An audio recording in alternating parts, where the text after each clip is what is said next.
Well, I think it's the people and the relationships, and I think it's a small-knit community.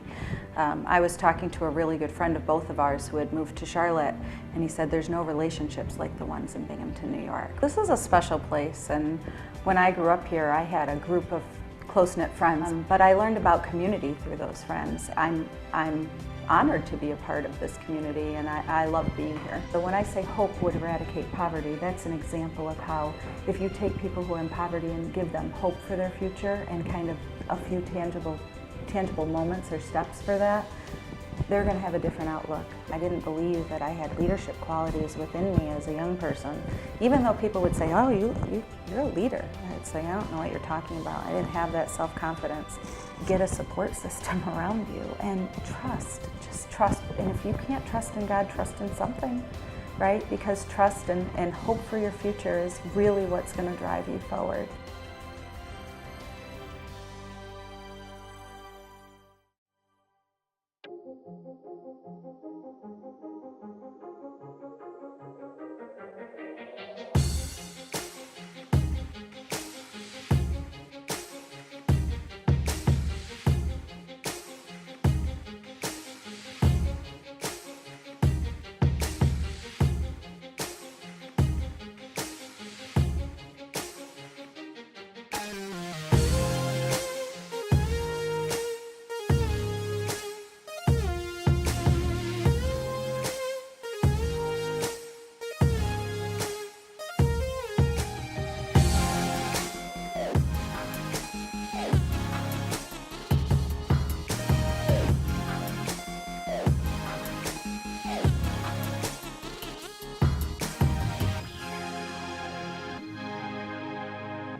This week on American Real, I welcome Vicki Giarratano, a former high school classmate of mine and the executive director at Cornell Cooperative Extension.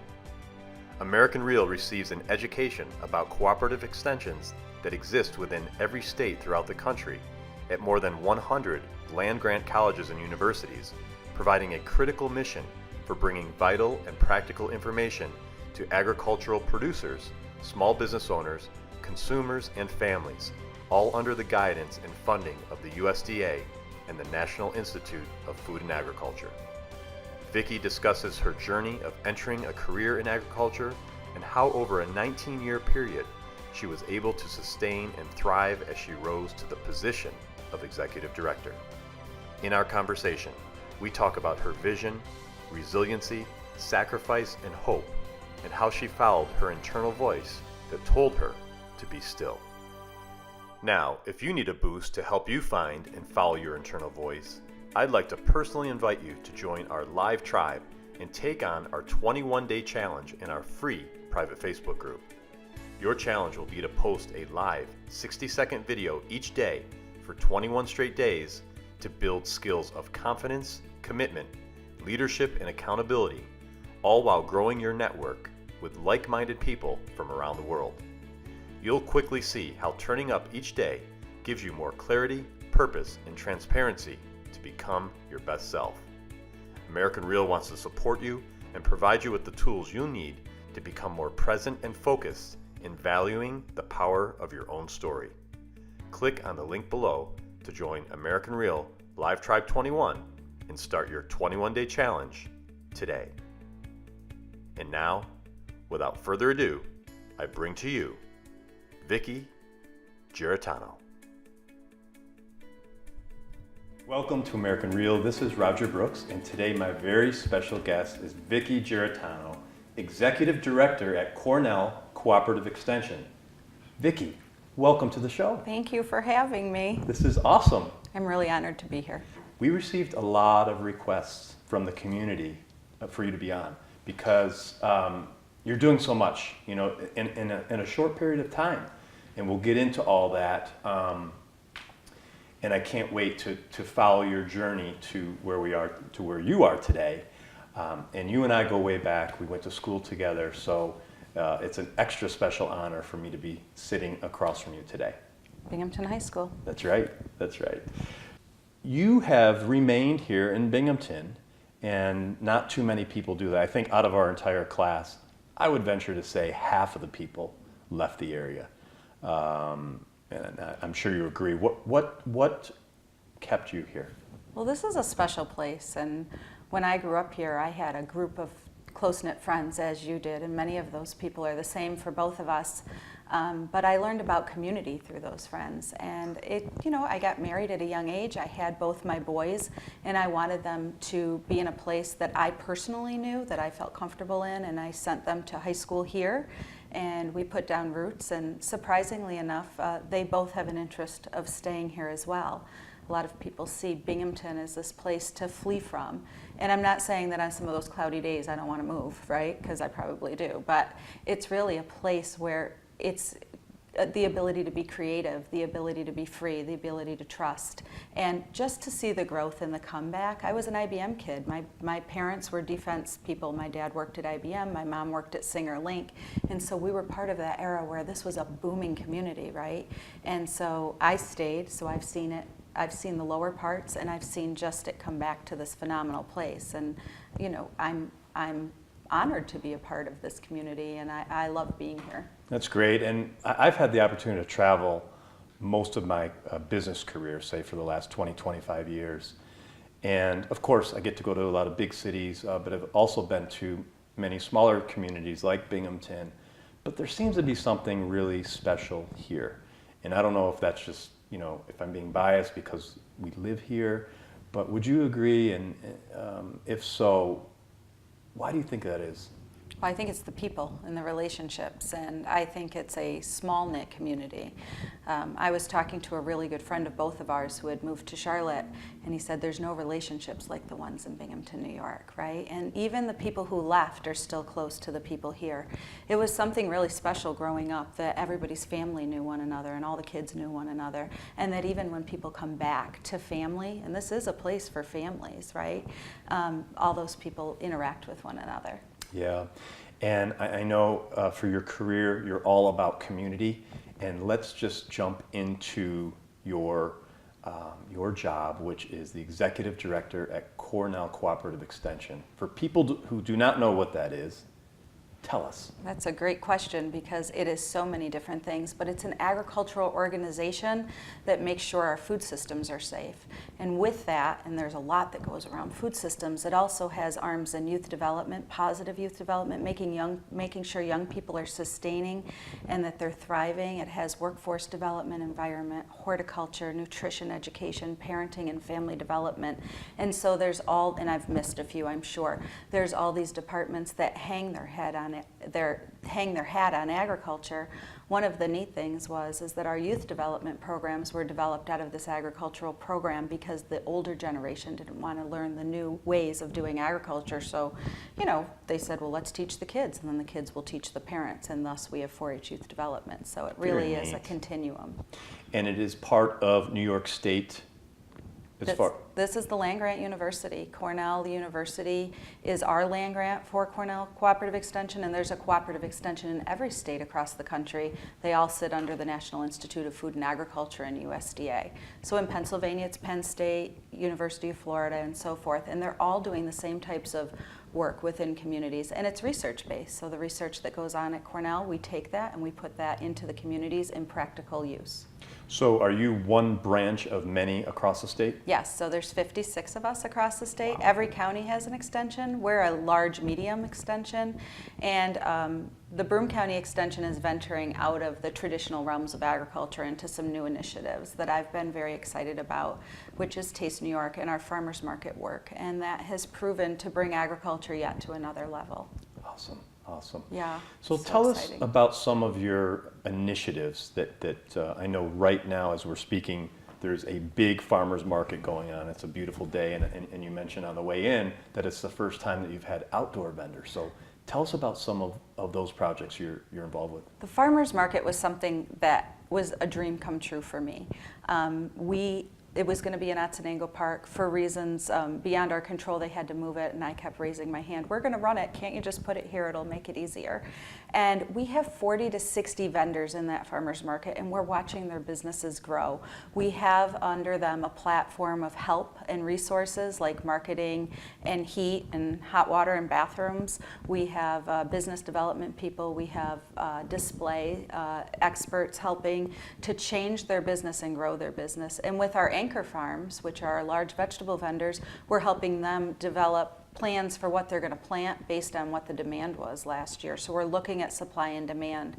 The vendors, since being inside this market, which is now an organized market, not a pop-up vendor, tent vendor, as you would have seen, we have 4 and 5 times the profitability. So they're creating jobs now, and they're making income to be able to sustain their families, and they're making agriculture a real venture for them, not a hobby. That's fantastic. And yeah. For people that don't know about it, that are in this field of work, is it too late to get in? Can people still become a vendor if they're interested? Absolutely. We're developing new markets all the time. Right now, our Saturday markets are full.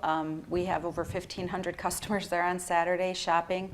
On our site, we also have Taste New York, a small store where vendors are using that to sell extended seasons of their products, but we're developing the Tuesday market and then another market after that. And then I'm working with some business people across the community to develop opportunities for food and agriculture, food systems work within the rest of our community. So we're expanding out beyond our footprint. So awesome. And you mentioned the youth programs that you have, which I think is wonderful. We need to educate our youth on nutrition. What are some of the, can you go into a little bit more detail about those programs and how they're actually helping the youngsters? Well, my favorite to talk about, of course, is the Civic Engagement Program that I was personally involved in, that I helped develop and create, because it was something that used youth voice. And so as an educator, I couldn't be the one who knew the most. I had to let these young people in our community have their voice. And sometimes they had really great ideas and sometimes they didn't. But those, when they didn't, it was okay. We let them learn through that as well.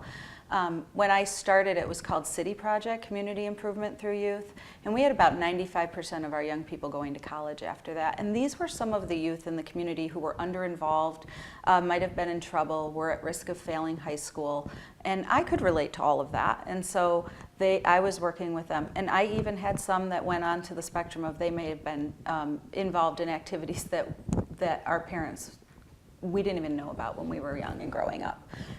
But 95% of them went on to go to college. And then the next 5 years we did this, 100% of these young people went on to college.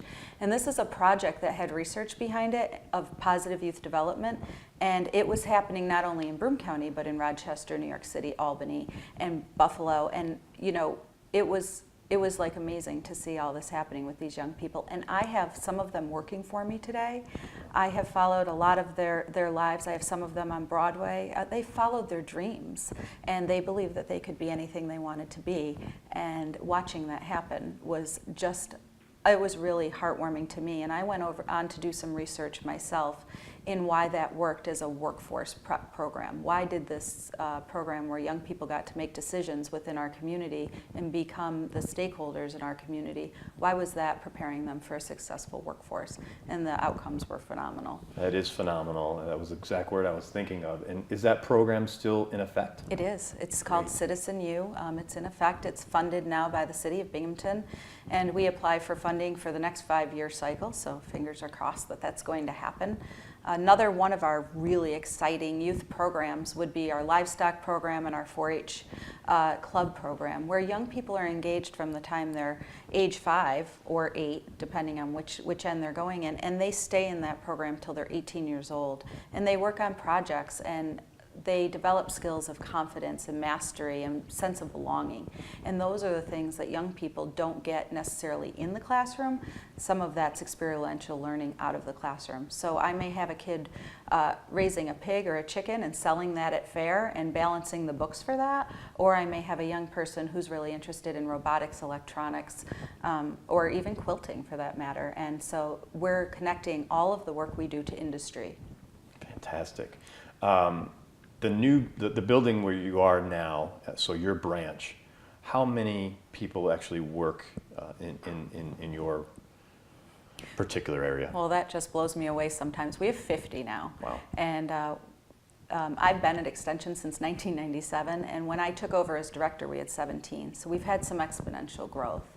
And that is because of the new initiatives of the farmers market. It's the new Taste New York, and it's many of those 50 staff got on with the vision, and they are making all of this happen. They are married to the work that they do, and hopefully getting some work-life balance, because many of them are married to their spouses. But a lot of people do the work that they love, and they live the life that they work. So it's very exciting to see what happens within those walls during the week. And most people don't know what Extension does. They don't understand what that brick building on Front Street is. Sure. You mentioned the word vision, and I know you are a visionary. And it takes a visionary to lead a group like this. So my question, Vicki, is when you look back at your journey, did you ever imagine yourself being the executive director here? And did you have an interest in agriculture? Where did that stem from? No, I grew up at West Middle in Binghamton High School, like the rest of us, and I didn't know anything about agriculture. I used to sit in the meetings at Cornell Cooperative Extension and would hear about goats and cows, and I'm like, I don't know what these people are talking about. I just wasn't exposed to it as a young child. And if someone would have told me that I'd be the executive director of Cooperative Extension, I really would have laughed. I mean, when people said, you'll be the next director, I chuckled on the inside. So I was standing at the farmer's market one day, and a gentleman said, well, what do you do here? And I said, I'm the director. He said, of what? And I said, of this. And he said, all of it? I said, all of it. I said, listen, dude, I don't believe it either. So I get I get it. But that's just the truth of it is every day I walk in and I feel like a dream has happened, because I couldn't have projected that this was what I was going to do, but I knew when I came into Extension in 1997, I knew that I loved the work I was doing. And whenever I was burnt out from the work I was doing in one of the departments, I'd kind of move to the next department, and I wanted to learn, and the more I learned, the more excited I got, and that excitement led me down this road. And that's exactly what I wanted to talk about, is that it's so amazing when I talk to people in situations like yours, where you say, I could never have imagined that I would be in this position. Obviously, that took a lot of hard work on your part. You said that you were always wanting to learn. And, for people that are listening and watching, especially the younger people out there, can you talk about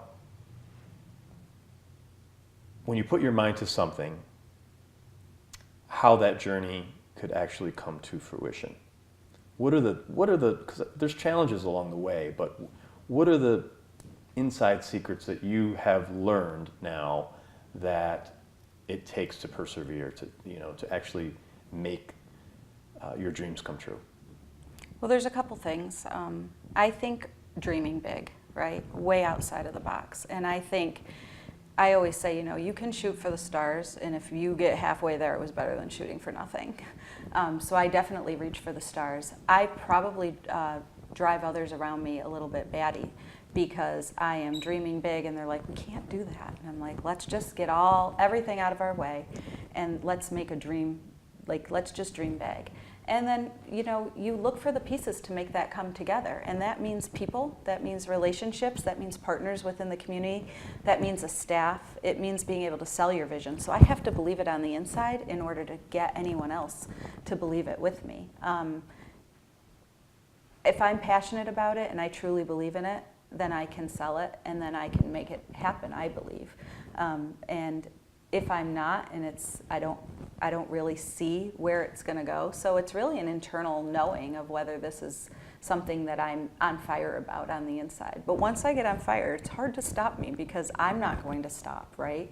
I had a lot of roadblocks along the way in life, right? I didn't learn traditionally. I had a comprehension problem that I self-diagnosed way later, but looking back and after raising kids, I was like, that's why I had no idea what was going on in that class.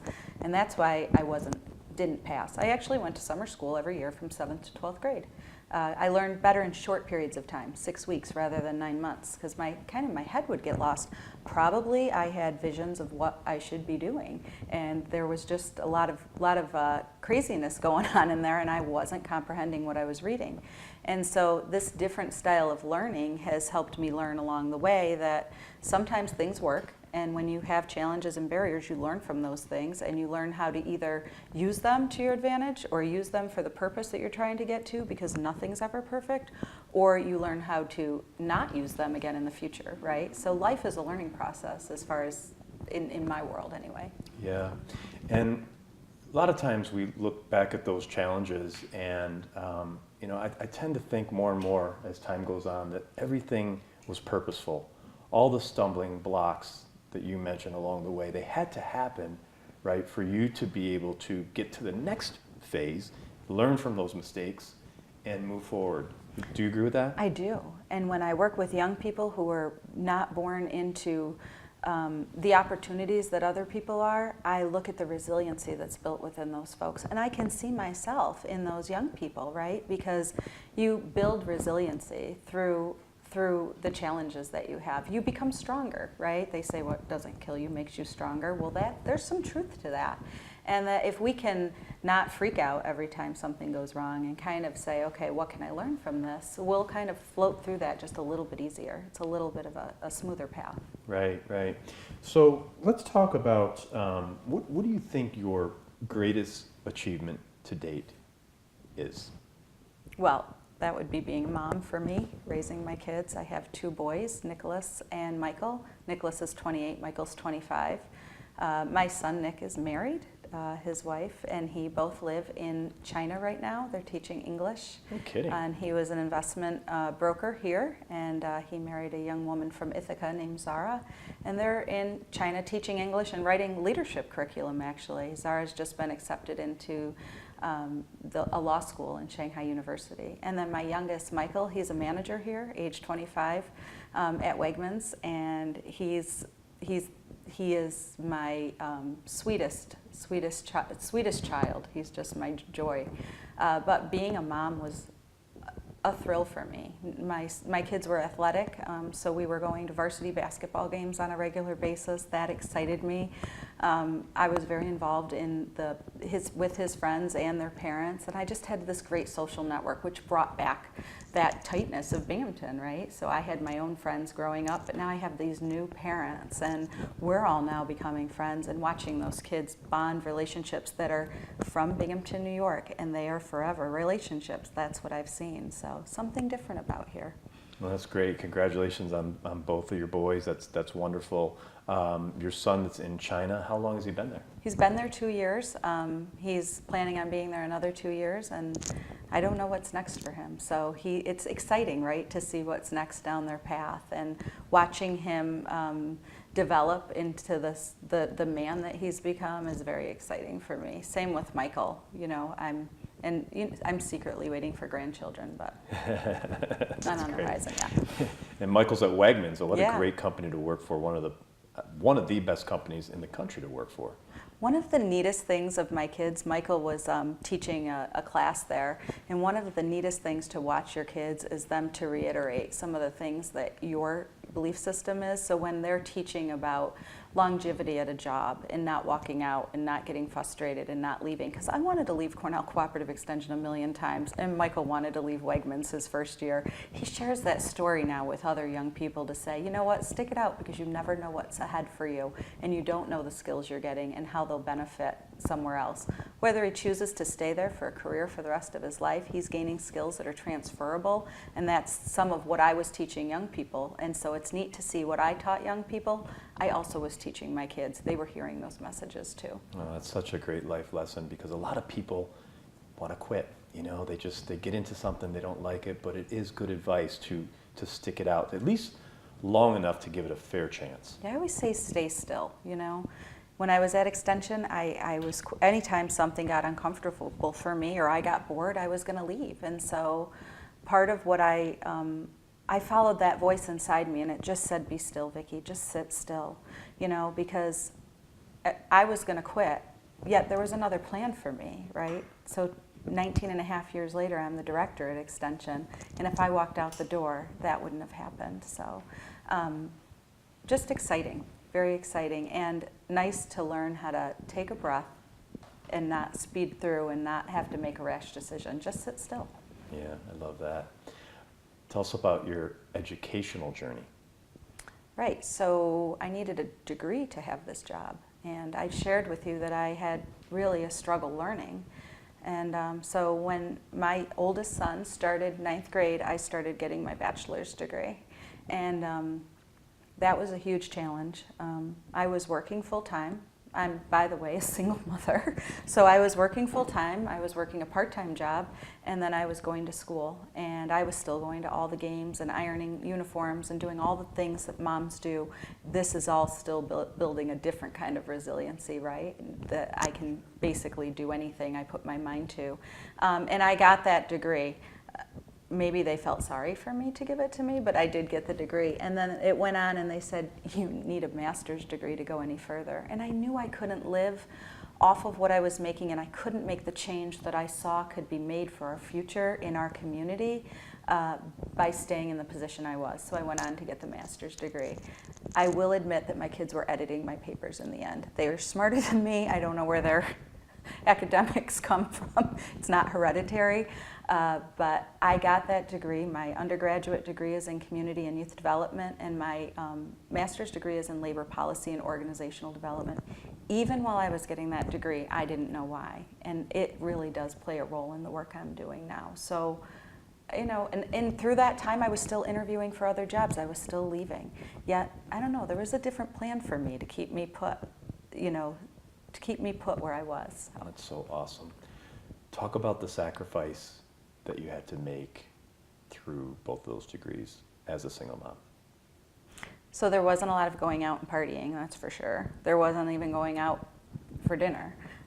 You know, I worked and I studied, and sometimes till 2 in the morning. I think some of the sacrifices at that time were probably, I was a rundown cookie, right? Because you're trying to keep up. And I think sacrifices on my kids' part were that I wasn't home all the time. You know, I was working. I was fortunate for the first 10 years in my life as a single mom that I got to live with my mom. And then we moved 4 houses away, so we were very close. I had a great support system. And I couldn't have done it without that support system. Not only did I have my mother, but I had people through my faith journey walk. I had people at my job. I had people at the state level of Cornell University helping me. I just had this support unit around me, and people telling me that I could do this, because many days I'd go to bed and say, there's no way. I quit. I can't do it. Even up till the very end, right as I was finishing my degree, someone said, you need a writing coach. I'm like, now you're telling me? Which is really funny, because in my life I have plans to publish 4 books. And so the fact that someone's telling me I need a writing coach at one point in time would have shut me down. Now I'm like, yeah, you just wait and see. So. Well, that's great. Well, we have something in common there. I have a writing coach. I've been working with this gentleman for almost 5 years, and it's the best thing I ever did. So. Yeah, I'll need his name when this is over. Absolutely, absolutely. Vicki, let's talk about hope.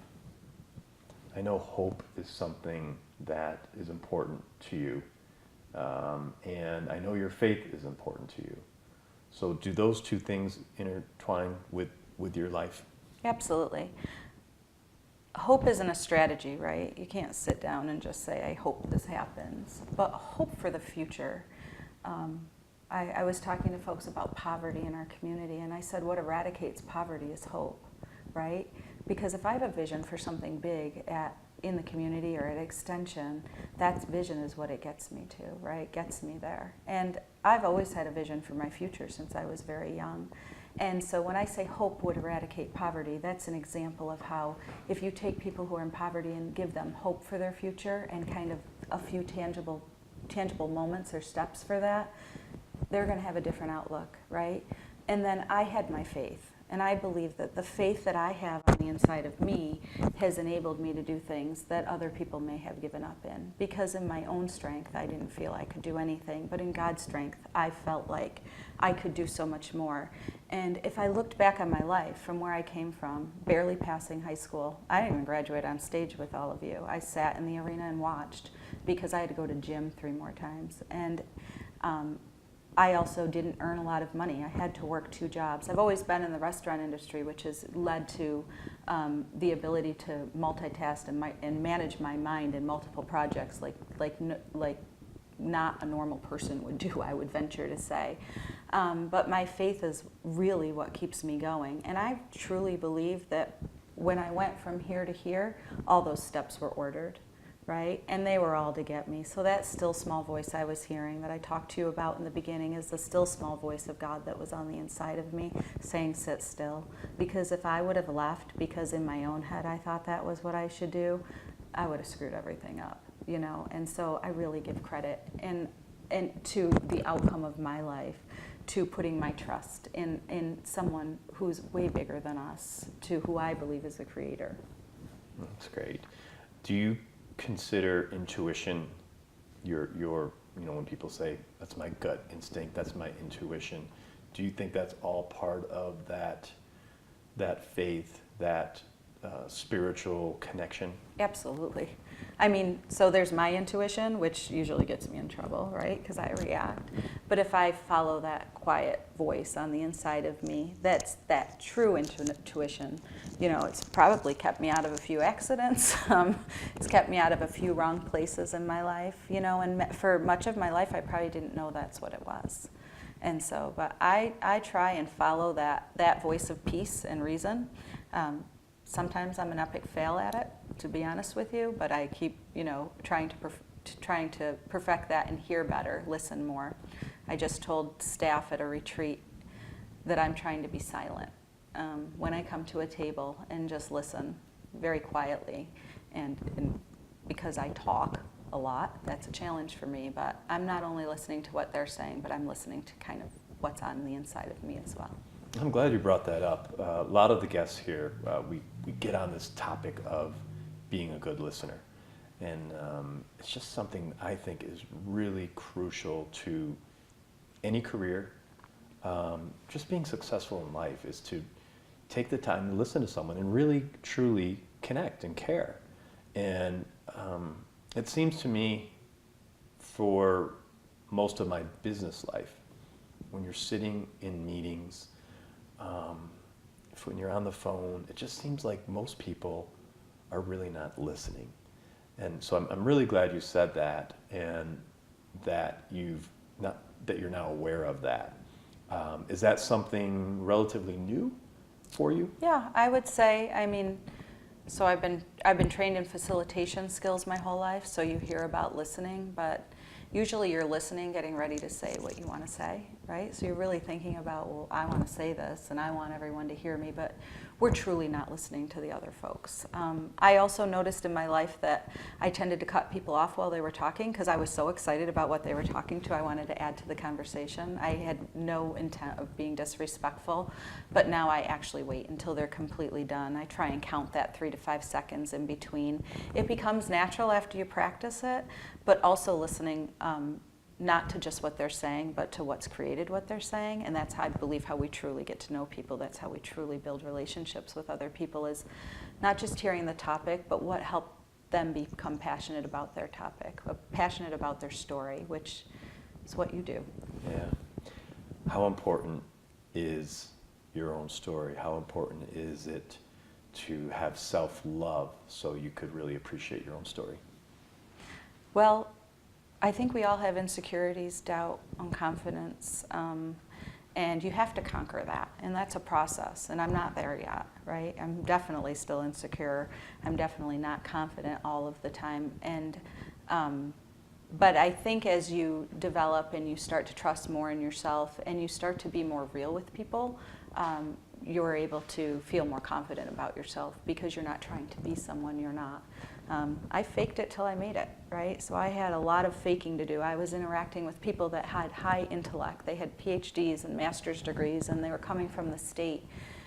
in talking to me. And so I just mostly pretended I knew what I was talking about. And I did a little bit, but I, on the inside, was really shriveling up. So it is really important to me to be able to move forward and say, you can be anything you want to be. You just have to put in the work, right? You have to be dedicated to and committed to what you're doing. You mentioned the word real, and that connects with me. Obviously, our name is American Real. That's what this show is all about. And the one word that always comes to mind for me is transparency. You know, the need to be transparent in life. And you just said it now. And I think most people do what you did, myself included, that we fake it till we make it. Yeah. You know, we all wear this mask, and we're just not comfortable in our own skin until maybe a certain point. And, you know, sometimes it takes people longer than others to reach that. But this is a good segue into the next topic I wanted to talk about, and that is you are part of our American Real Live Tribe, which is a 21-day challenge, which I called and purposely asked if you would please join, so by the time we got here to sit down, you would have a little bit of experience with it. So first off, thank you for being part of our group, and I'd really like to understand from your perspective, first of all, what you thought about when I asked you to do it, and what you're thinking today. Now I think you're maybe 8 or 10 days, 12 days into it. So when you asked me, I thought, no way, I'm not doing that.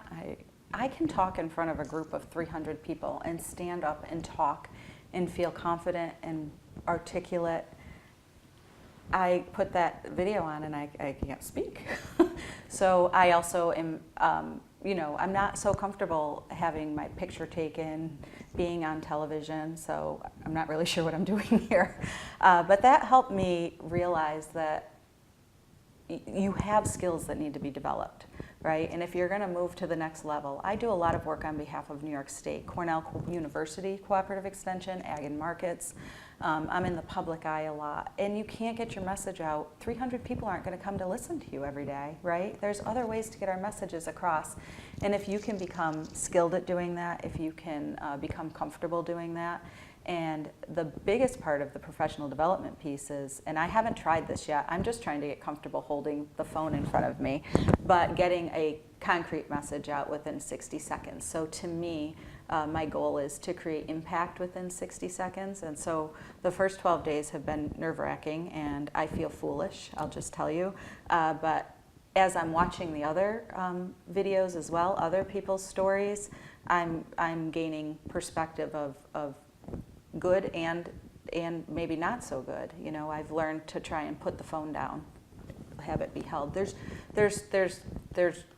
There's nuggets of learning that are happening, and I'm very excited to be able to join one of your Sunday workshops. I haven't been able to yet, but I'm excited about that. So it's been a real eye-opener. Great.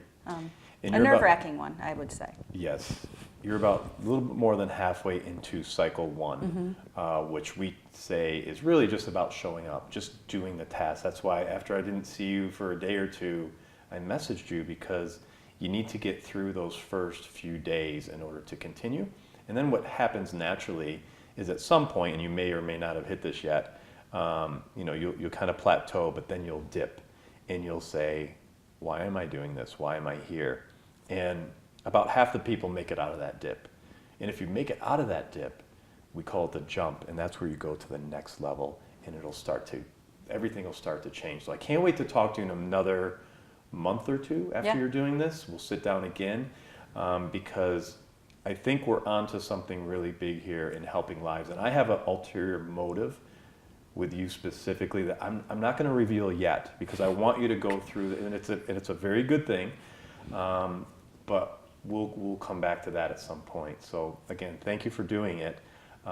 Be interested to see how this may impact your life in some small way.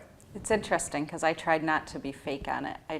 Not that I would be fake, but I tried not to figure out, like, is your hair done? Is your makeup done? Where are you? Is the wind blowing? I just tried to be very natural in my own natural habitats, and that was my first, like, intention, for the seed of intention was just to try and be my natural self. Which is awesome. And what's good is, as well, is that there's a lot of people that have joined that have not jumped in. And when they see you and others, that I think gives people the confidence to be able to do that first video, because that's the most difficult one of all. So Good stuff. yeah. So a couple more questions. Do you have any regrets? Yeah, I think I do. I think we all do sometimes, right? They're not horrible regrets. You know, you say, would you change anything? No, not if it got me to where I am. Why would I change it? But I got married really young, and that was probably a regret. I didn't really know what love was or what marriage entailed, and so I got married very young. So I guess that would be a regret, that I didn't experience kind of the relationship building process that other people I saw in other people. I guess I regret not spending enough time with my mom. You know, you never know when someone's going to be gone. So Yeah. What keeps you up at night? How I'm going to fund all these programs I've built. Sometimes that really keeps me up at night. Having a kid living across the country can keep you up at night. My hope that everyone's going to be okay and that things are okay. I would say issues in our community and around the world, they don't tend to keep me up at night, but they can tend to bog you down sometimes. I actually gave up watching the news in the morning because it was really instilling me with fear for the rest of the day. So, but I would say, you know, the economy sometimes and where that relates to my staff. You know, we've created jobs for people and they're creating the careers. I'm watching them go through the path that I went to become what they're going to become. And funding is a difficult thing. We live in a small community where we're vying for the same amounts of funding. So I'm continually trying to figure out, honestly, how to make such an impact with what we have, how to be a good steward of what we have, so that way it matters. So, you know, sometimes work, you know, sometimes kids. What could you do better in your career? I'm trying to become more intentional. I'm trying to become, you always hear more organized, but I don't mean like, you know, my pens and pencils. I mean my mind more organized. I'm trying to put things in actual folders so they're not all the folders going in and out of my brain, right? I'm trying to connect the dots more about and being more intentional about the programs that we have.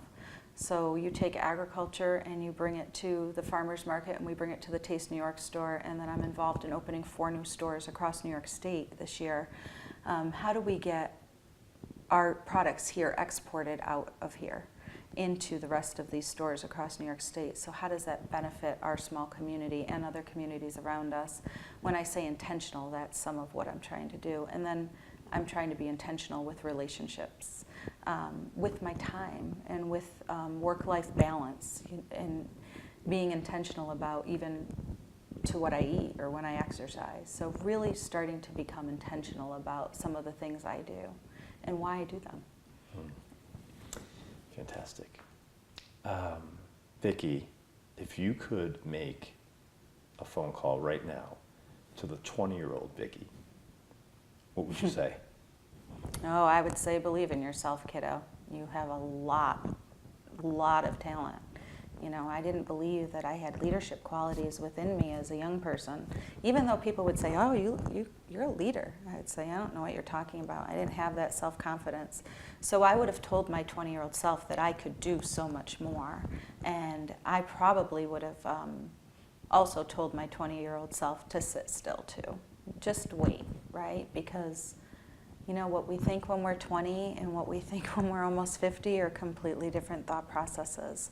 So at 20, I was getting married, and at 21, I had a baby, and at 23, I had another baby, and while I wouldn't take any of that back, I might have just sat still and waited just a bit, so I could get my feet under me. However, with that being said, I think backwards. I need the outcome first, and then I move toward developing or putting the steps in place that got me toward that outcome. That's a visionary, right? You don't say, let's build all these steps and see where it goes. You say, this is what it's going to be. Now let's make it happen. And so my 20-year-old self, I opened a business when I was 20. It failed. I opened another business when I was 23, 24. It failed. You shouldn't open a business on American Express card or with the person you're dating. It doesn't work that way. The way it works is to do the processes, which I've learned. But my heart's desire was to open businesses as a young person. And I loved owning business. I loved working in it. I loved the restaurant industry. I loved everything about businesses. And I didn't know why. I had no idea why. And now in my career, I'm helping other people's businesses. And I'm opening businesses across New York State, whether it's a Taste New York Star, a farmer's market, helping a new producer create a new business or expand their business. I'm doing all of the things that I had wanted to do when I was 20. And so then I look back and answer that question differently. Should have I waited? Because if I did and I had not done things the way I did and failed when I did, would I be able to succeed now? Wow.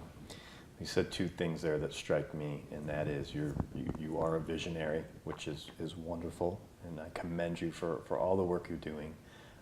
You have a goal to write 4 books, and small ones. And that's okay. But I like your process of working backwards because you know the end game with those books. Mm-hmm. So I challenge you to get those books written, and I know you'll do a wonderful job. But before I let you go, I always ask one last question, and that is, what do you want your legacy to be? I don't know yet. I have learned to really be in the moment. I guess I can answer that 2 different ways. I've learned to be in the moment, but I don't know what's next, right? But I would say if I could leave something behind and I could inspire other people to dream big and believe in themselves, and even if you're a single mom with 4 part-time jobs or 3 part-time jobs, or even if you think there's no way out of this, or I'll never aspire to be anything more than I am right now, well, I never thought that I would be doing this. And so I would say, get a support system around you and just trust. And if you can't trust in God, trust in something, right? Because trust and hope for your future is really what's going to drive you forward. If I leave something behind, it's that other people know that they can too achieve, that God was no respecter of persons, that anything He's done for me, He'll do for others. Wow. Wonderful. Vicki Giarratano, thank you so much for being here. We're going to stay in touch. Can't wait to see everything you do here in the future for our great state. Thank you for all your sacrifice and hard work. And thank you for being part of the American Real family and the Live Tribe. Well, thank you, Roger Brooks, for everything you're doing. Thanks so much.